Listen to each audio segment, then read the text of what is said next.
Estamos acá con Santiago Lupe, desde Barcelona. Él es docente, es historiador y también es director de La Izquierda Diario, allá en el Estado español. Y va a ser parte de este ciclo de entrevistas en el que le preguntamos a profes por el mundo cómo es el retorno a clase. Hola Santiago, ¿cómo estás? Bienvenido. Hola, ¿qué tal? Muy buenas. Te queríamos preguntar cómo fue la educación en pandemia durante 2020 en el Estado español.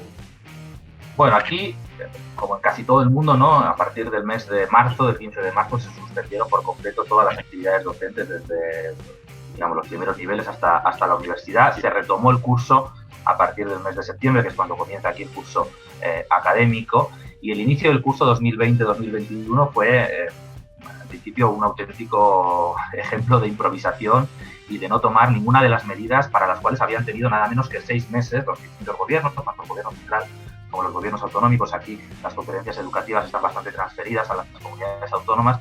No se había tomado ninguna medida de calado para garantizar lo que los sindicatos de docentes estaban exigiendo desde hacía meses, que era una vuelta segura a las aulas, ¿no? Medidas elementales como la construcción de nuevas aulas o habilitar espacios ya existentes para poder hacerlos servir como aulas, y sobre todo la contratación de más docentes, de más profesionales de la educación. El nivel de contratación que se implementó fue realmente ridículo. Para que os hagáis una idea, suponía una media de 1 o 1,5 docentes por centro educativo. Con plantillas de 50 o de 60 docentes, pues estamos hablando que en vez de 50 tenía 51, con lo cual no se permitía ningún desdoble ni ninguna de esas medidas. Por lo tanto, estuvo marcado por eso, por una vuelta a las aulas donde había mucho protocolo, distancias, mascarilla, gel hidroalcohólico, entradas por un sitio, por otro, intentar mantener a los grupos separados, pero ningún medio material contundente para poder hacer realmente un retorno a las aulas seguro, y al mismo tiempo que permitiera que ningún niño, ninguna niña pudiera quedarse al margen de la educación. Es decir, que si había que recurrir a la docencia online, como efectivamente se ha recurrido en distintos niveles y que en distintos momentos, no se volviera a producir esa brecha digital en la que los hijos e hijas de las familias más humildes, trabajadoras, se ven privados en los hechos del derecho a educación por no poder acceder a un dispositivo o a una conexión buena de Internet.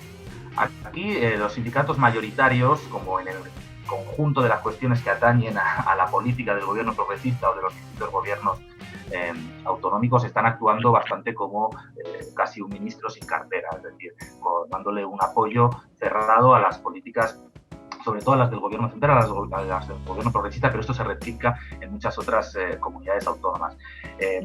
Es cierto que sí, en algunos lugares, en Cataluña, por ejemplo, o en el País Vasco, sobre todo al inicio de curso, se realizaron algunas jornadas de huelga, de paros y movilización del conjunto de la comunidad educativa en exigencia de esas medidas que no se habían implementado, pero como tónica general, por lo menos a nivel de sindicatos mayoritarios, sí que han, sabido imponer, digamos, este consenso pandémico, ¿no? que vivimos en los últimos 10, 11 meses, ¿no?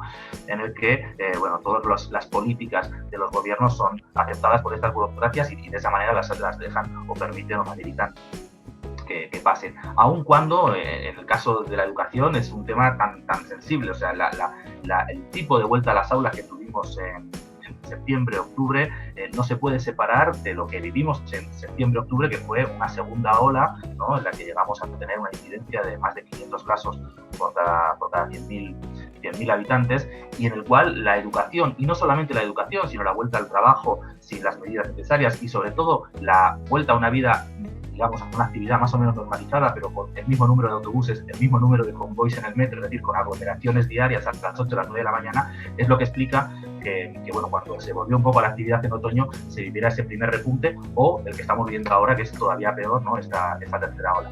Hubo algún tipo de proceso, ¿no? En el medio de una lucha estudiantil, de la organización de docentes.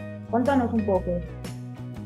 Sí, ha habido distintas acciones o reacciones. Algunas son, por ejemplo, estas huelgas que te comentaba de la comunidad educativa en algunas comunidades autónomas, protestas de distinto tipo, intensidad también a lo largo del otoño, y quizás la última y una de las más significativas la acabamos de vivir en este mes de enero, en concreto en la universidad, ¿no? En la universidad, el tipo de docencia que se ha impuesto desde el mes de septiembre es una docencia o bien mixta, es decir, donde hay muy poca presencialidad. La mayoría de las clases se hacen online, o la mitad de ellas se hacen online y la otra mitad la universidad, o en lugares como Andalucía o aquí mismo en Cataluña, desde el mes de octubre están suspendidas las clases. En todo el mundo, todos los estudiantes están en sus casas siguiendo las clases de manera telemática. Bueno, a pesar de eso, cuando llegó el momento de la primera tanda de exámenes, ¿no?, que es el mes de enero y el mes de febrero, bueno, la mayoría de las universidades quisieron implantar de nuevo exámenes presenciales. Pues, bueno, ahí se establece un agravio comparativo en plena tercera ola, además, en el momento de subida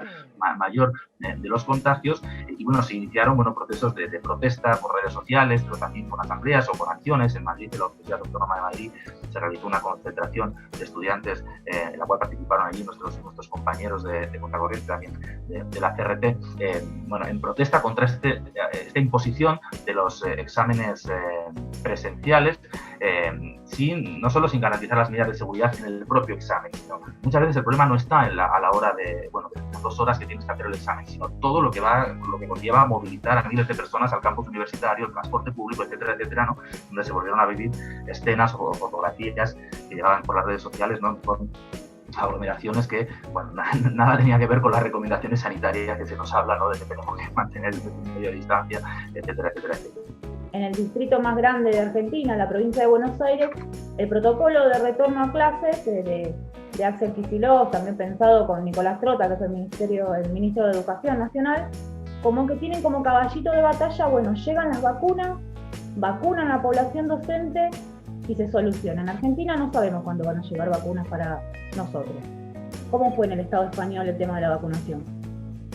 Bueno, el tema de la vacunación es un escándalo a nivel internacional. En primer lugar, porque estamos hablando de cómo los distintos estados capitalistas, y en particular los estados imperialistas, han blindado los intereses de las grandes farmacéuticas que están haciendo el negocio del siglo, y esto no es una metáfora, es verdaderamente el negocio del siglo el que van a hacer, y bueno, están defendiendo su derecho a poder explotar libremente las patentes y a poder decidir ellas cuántas vacunas, cómo se producen, a quién se distribuyen, etcétera, etcétera. Eso ya da de por sí una situación dantesca en la que las vacunas se están concentrando, sobre todo fundamentalmente en los países imperialistas, y se está dejando a miles de millones de personas, ¿no?, a lo largo de todo el mundo totalmente ajenas, ¿no?, a poder acceder a este bien tan necesario para poder alcanzar una inmunidad. Eso implica sencillamente que está en riesgo la propia inmunización de la humanidad, porque si el virus sigue circulando libremente por todo el planeta, el virus puede mutar y las vacunas pueden terminar resultando inservibles. Pero además, bueno, la llegada de las vacunas prometidas, incluso para los países imperialistas, está siendo totalmente a cuentagotas. Aquí se estimaba que en el mes de junio, julio estaría vacunado un 70% de la población, y por el ritmo que se está haciendo, bueno, ese horizonte se pospone mucho más allá del verano en el hemisferio norte. Así que bueno, evidentemente para acabar con esta situación no se puede hacer si no es con un programa anticapitalista que cuestione justamente ese derecho a la propiedad que tienen sobre el conocimiento sobre las vacunas, en este caso las patentes, que son una verdadera aberración en todo momento y lugar, pero en el momento de una pandemia mundial todavía más, ¿no?, y que pone en riesgo que podamos acabar efectivamente con esta pandemia, ¿no?, y que no se alargue durante muchos más años, ¿no? Por lo tanto, la lucha por acabar con las patentes, ¿no?, y avanzar en la nacionalización y en la puesta bajo control de los trabajadores y trabajadoras de toda la industria farmacéutica para poder resolver o para poder diseñar un plan eficaz, mundial y racional, ¿no?, de vacunación, es clave ahora mismo. Es urgente. Te agradecemos mucho, Santiago, tu participación en este ciclo de entrevistas, y bueno, nos estamos viendo por los medios de La Izquierda Diario. Muchas gracias. Bueno, muchas gracias a vosotros.